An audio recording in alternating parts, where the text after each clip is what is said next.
Welcome back to Math Easy, everyone. In today's lesson, we will discuss about two theorems, opposite sides of a parallelogram and opposite angles of a parallelogram. Our first theorem states that if a quadrilateral is a parallelogram, then its opposite sides are congruent. So I want to break this information down for you. If a quadrilateral is a parallelogram, when is a quadrilateral considered to be a parallelogram? Think about it. A quadrilateral is considered to be a parallelogram when it has two pairs of parallel sides which are opposite to each other. So this is my first pair. So you can say that line segment AB is parallel to line segment DC. That is my first pair. And then you can draw another pair. Line segment AD or DA is parallel to line segment BC. So if you have two pairs of parallel sides which are opposite, then yes, it is a parallelogram. The quadrilateral is a parallelogram. And this theorem states that if it is a parallelogram, then the opposite sides are congruent. So you can see that the opposite sides are AB and DC. So you can say that AB is congruent to DC and BC. So here I have line BC. Line BC is congruent to line AD. Where is line AD? Right here we have line AD.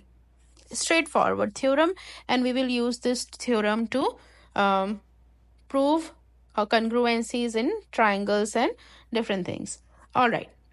What is the next theorem? The next theorem is opposite angles of a parallelogram. So remember, this is a theorem. So this is a condition which will be given to you, and you can use this if you remember it. So it is really important to remember your theorems. And from the triangles lesson, you must know that if the sides are congruent, then it means that their measure is also the same. So if AB is congruent to DC, then you can say that the length of AB is equals to length of DC, and the length of BC would be equals to the length of AD. Okay. Now, what is our next theorem? Our next theorem is if a quadrilateral is a parallelogram. We have already discussed when is a quadrilateral parallelogram. Then its opposite angles are congruent. Remember, opposite angles, not the same angles. Not same side adjacent, opposite. So if I draw a parallelogram here,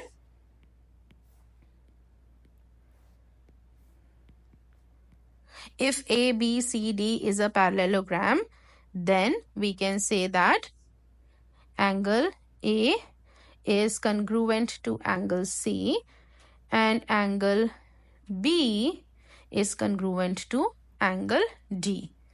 So although my names have been written a little bit different than the diagram here, but we ended up with the same congruencies for the angles. I can say that angle A is congruent to angle C and angle B is congruent to angle D, which would also means that their measures would be the same. Let's do an example based on those theorems. So we have to use this diagram. We have a diagram. We have been given a parallelogram ABCD, and we have to prove that angle A is congruent to angle C and angle B is congruent to angle D. So which does mean that we need to prove the theorem. We need to prove this theorem. Let's do that. So here I have to draw, we have to do a little construction here. I need to draw diagonal AC. Does that mean if you draw diagonal BD, let's say you have been given this question in a quiz and you forgot that you have to join AC and you join BD, would it be wrong? It would not be wrong. You can absolutely do that. Understand the concept here. So if I connect those 2 points, points A and C, How would it help us? So I'm going to just draw this diagram a little bit bigger. That's too small for me to explain. And this does not look like a proper parallelogram, but it's fine. I'm not the greatest drawer on planet Earth. It's fine. Okay. Here in the background, you will find Max the dog, my friend's dog. We are watching him for some days, snoring. Please ignore him. You know that this is a parallelogram, right? Let's get back to the point. So let me go ahead and draw the parallel sides. Okay, parallel sides. And why did we attach that? In the beginning of geometry, you must have learned that if two lines are parallel and if a transversal passes through those lines, let's call them M, N, and L, then there are relations between the angles. So what is this relation, if you remember? And if you don't, there is a trick. Those angles are not on the same side. If they are not on the same side, then they are on the alternate side. Right? They are on the alternate side. And these angles are in the inside area of the parallel lines, right? So I like to call them interior angles. So they are alternate interior angles, right? And when two lines are parallel and which have been intersected by a transversal, then the relation is that alternate interior angles are congruent. So angle 1 in this case would be congruent to angle 2, right? All right, we will use the same strategy here. I will call this angle 1. I will call that angle 2. Okay, let's see. What else can we do?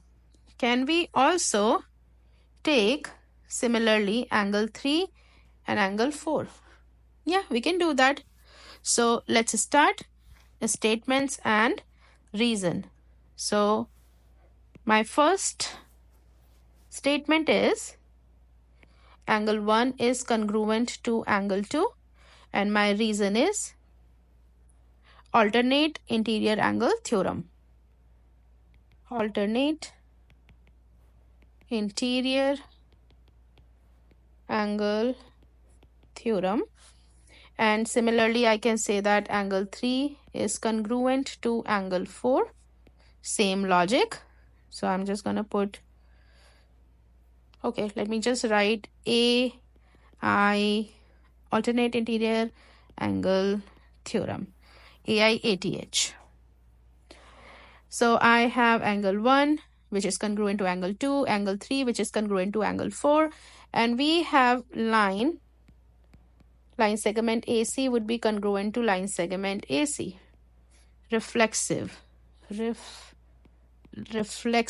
property, right? So then can I say that triangle ABC is congruent to triangle ADC? Yes, we can say that. And what is the what is it called? What theorem is it? It is ASA. Why ASA? Because we have two angles and a line which is between them, a sandwich of a side between two angles. Once you can prove that the triangles are congruent, then after that it's easy, and you can go ahead and say that therefore angle A is congruent to angle C and angle B is congruent to angle D. And what was the name? What was the reason? It was the congruent part of congruent triangles are congruent. Okay. CPOCTAC.